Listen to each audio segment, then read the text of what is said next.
ಕೂಗುತ್ತದೆ? ನಾಯಿ ಮರಿ ಯಾವ ರೀತಿ ಕೂಗುತ್ತದೆ?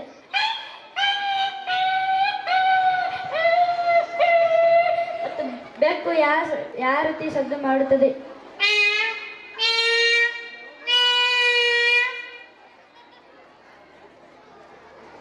ಆನೆ ಮತ್ತೊಂದು ಆನೆಯ ಒಂದು ಹಾಡಿದೆ. ಅದು ಅಳುವಾಗ ಸತ್ತಿತ್ತಾರಲ್ರಿ ಅವಾಗ, ಮತ್ತು ಅಳುವಾಗ ನಗುವಾಗ ಯಾವ ರೀತಿ ಆಗಿದೆ?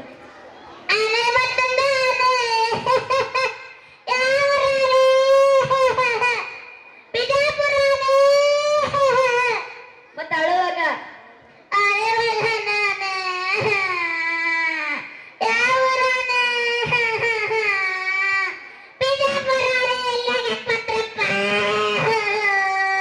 ಸತ್ತಿರ್ತಾರಲ್ರಿ ಅವಾಗ ಅವನಿಗೆ ಗೊತ್ತೊಂದಾನ ಯವ್ವ